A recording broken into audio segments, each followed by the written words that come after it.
President Trump has upgraded an attack on 2 Saudi oil facilities to a, quote, global crisis. He's also blaming Iran for a coordinated attack. Monday, the president tweeted, "There is reason to believe we know the culprit are locked and loaded, depending on verification." He went on to say, remember when Iran shot down a drone, saying knowingly that it was there in their airspace, when in fact it was nowhere close. Now they say they had nothing to do with the attack on Saudi Arabia. We'll see.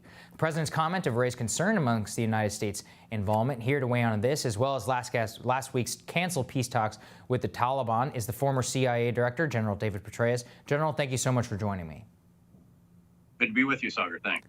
Absolutely. General, let's begin with Iran. As somebody, former CIA director, your long experience at CENTCOM within the region, what is your estimation of the president threatening the use of force against Iran on behalf of Saudi Arabia? That was the words that were implied there. What's your opinion on that, sir?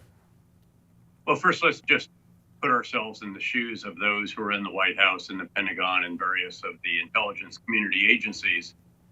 As everyone has no doubt very feverishly been putting together all of the different sources of intelligence that have been made available, whether it is imagery intelligence, perhaps some signals intelligence, perhaps something in the internet, whatever, human intelligence, undoubtedly.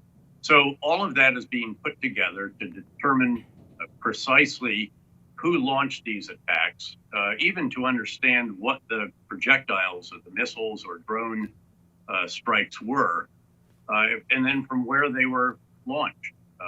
Was the Iranian Revolutionary Guards Corps part and parcel of this? I would assume so. But again, you just can't go into the Oval Office and say, we assume this. There's going to have to be very precise attribution and a clear determination of what has taken place. Then, of course, there's also got to be an assessment ongoing about how long it's going to take Aramco, the Saudi state-owned oil company, to get this production back online. This does affect somewhere between 5 and 6% of the global oil production. So this is not a trivial strike. This is the most substantial facility, concentrated facility of its type in the world. And obviously you've seen in energy markets the spike as a result of these attacks. Then there's going to be intensive discussions with our Saudi partners, with perhaps others in the region. Undoubtedly, the commanders on the ground out there, of course, the U.S. Central Command, which I was privileged to be between Iraq and Afghanistan, is assessing not only the options for some kind of strike, some kind of retaliation, but also a whole variety of different force protection measures. Because it's not enough just to say, what should we do to them? Then there also has to be the assessment of what is it that they will do to the Saudis, to us, to our bases, perhaps some of our partners and ally in the region. And we've got to be very sure that we have adequate defenses, adequate ballistic missile defense, in early warning and all the rest of this. So this is a very complex process that is playing out right now. And by the way, on top of all of that, the Saudis just had a new minister for oil installed last week. He's a half-brother of Crown Prince Mohammed bin Salman. And Aramco is contemplating a sort of IPO. It would be a part of the company. And that value of that, obviously, that determined a great deal by how the market regards Aramco resilience, how it regards the risk they would be taking if there is an investment in Aramco, and literally the valuation itself will depend on these kinds of factors. So this is a very, very complex situation in a very risky, tenuous moment in the Gulf. So, General, would this rise to the use of force level for the United States of America in your interest in attack on Saudi Arabia? It's not necessarily a treaty nation. In your estimation, does this rise to something that the United States should be using force in order to enforce within the region? Well, it's really hard to say that right now, Sagar. I think that what you've got to do is determine really where did the attack come from? Who was it that launched them? Again, how serious is the damage? Again, this is quite a shock to the energy markets. Needless to say, way over 10% spike in crude oil prices today. And then again, how serious is it in terms of how long this particular production capability will be offline? But I think much too soon to start rendering judgments that we should or should not use force, presumably, to get with the Saudis and perhaps some others in the region. And by the way, of course, at the same time, we're also no doubt talking in various capitals in Europe, and the intelligence community is undoubtedly seeing what they have identified, because this is always a bit of a coalition effort that no one of necessarily smarter than all of us together.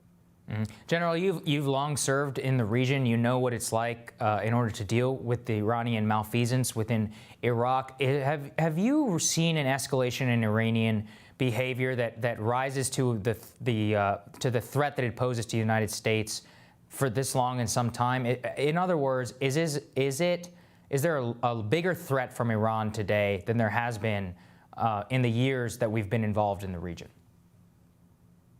Well, certainly Iran is very, very active and exploiting situations in places like Syria, in Iraq, in Yemen, still supporting Hezbollah and Hamas and so forth.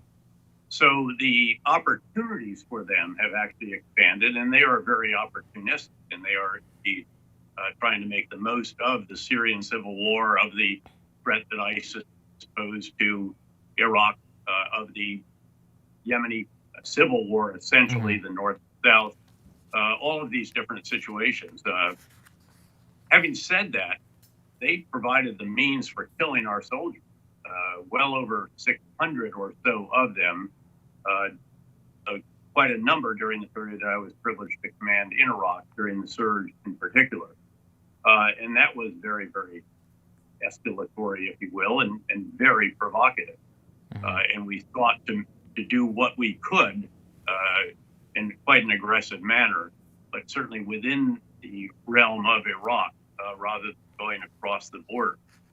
So this is what you have, though, is a situation where, of course, Iran has meant what it said, it appears. Iran said that if they can't export oil, they're not going to allow others to export oil either. And we've seen a growing number of quite significant actions by Iran, attacking ships in the Gulf, essentially kidnapping or taking control of others, shipping oil against sanctions to Syria, shooting down a $130 million U.S. drone, and on and on. So we've seen quite a series of provocative actions. This is a very significant escalation, however. Yeah. So, General, while we also have you, we'd like to get your thoughts on Afghanistan. You were also the commander in that country. What is your opinion on a potential peace deal with the Taliban? And do you think that the president and his team are going about this the right way as somebody who's involved at the highest levels of these discussions? Well, as I've said publicly, I was pleased to see him reject what appeared to be a plan for some kind of agreement with the Taliban.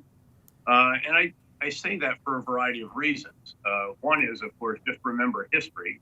Remember how the Taliban allowed al-Qaeda to have a sanctuary in eastern Afghanistan when they controlled the bulk of the country.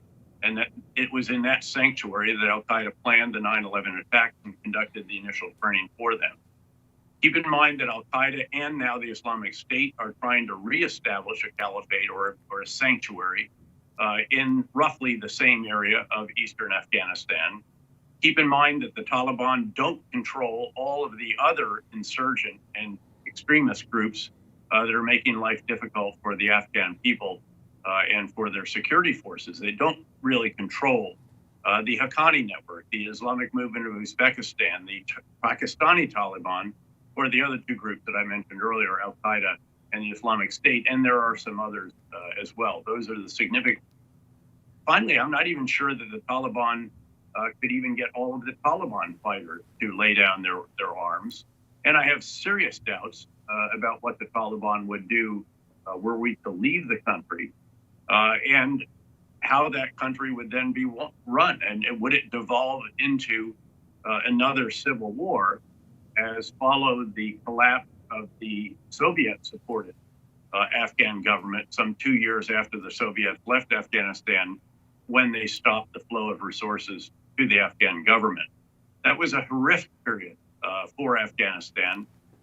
Kabul was almost destroyed during that period. And I fear that you could see that kind of a return to that kind of fighting between not just these different insurgent and terrorist groups that I've mentioned, but also by some of the other groups that were controlled and still are in many respects by various of the warlords of other ethnic and sectarian groupings in northern Afghanistan. Well, General David Petraeus, thank you so much for joining me and give us your thoughts. We really appreciate it. Pleasure to be with you, Sir. Absolutely. We'll have more Rising for you after this.